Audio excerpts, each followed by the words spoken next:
Hi hello everyone. তো আজকে আর একটা দারুণ রেসিপি নিয়ে চলে এসেছি। তো এটা হচ্ছে বেগুন ভাজি। আমরা অনেকেই খাই, তো বেগুনটাকে ভাজি করেছি কিন্তু একটু অন্যরকমভাবে। তো আজকে আমি এই রেসিপিটাই তোমাদের সাথে শেয়ার করব, এটা কিভাবে করেছি। তো চলো আমার সাথে দেখে নাও আজকের এই রেসিপিটাকে আমি কিভাবে করেছি। এখানে আমি বেগুনটাকে নিয়ে নিয়েছি, এখানে ভালো করে ধুয়ে সেগুলোকে গোল করে পিস পিস করে সেগুলোকে কেটে নেব।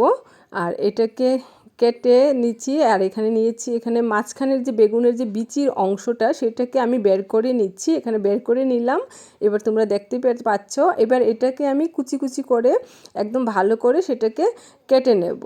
আর এটাকে কেটে নিচ্ছি, আর এটা দিয়েই কিন্তু আজকে রেসিপিটা হবে, মানে সেটাকে আলাদা করে। তো এখানে এগুলোকে তুলে নিয়েছি, এর মধ্যে দিচ্ছি পেঁয়াজ, একটু গাজর, কাঁচা লঙ্কা, আর এখানে একটু হলুদ আর স্বাদ মতো নুন দিয়ে দেব। এবার দেব একটা ডিম, আর ডিমটা একদম ফ্রিজে রেখেছিলাম, একদম কিন্তু বরফ হয়ে আছে। তো এটাকে ভালো করে আমি মিক্স করে নেব, একদম মানে একদম মাখা মাখা করে নেব ভালো করে। তো এটা একদম রেডি হয়ে গেছে।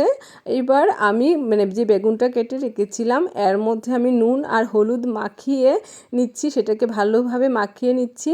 তো এটাকে মাখিয়ে নিলাম। এবার আমি দিয়ে যে কুকার সেটে রান্না করি, তো এটার মধ্যে দিয়ে দিচ্ছি অল্প পরিমাণ সর্ষের তেল। তেলটা গরম হয়ে আসলেই এর মধ্যে আমি বেগুনটা যে নুন হলুদ মাখিয়ে রেখেছিলাম সেই বেগুনটা দিয়ে দিলাম। আবার এটার মধ্যে এখন আমি যেটা করব সেটা হচ্ছে যে পুরটা আমি যেটা রেডি করেছিলাম, এই পুরটা মাঝখানের কাটা জায়গাটার মধ্যে আমি এই পুরটাকে ভরে দিয়ে দেব। তো সবগুলোর মধ্যে দিয়ে দিচ্ছি। তো এবার এটাকে দিয়ে একটু পর সেটাকে আমি উল্টে দেব।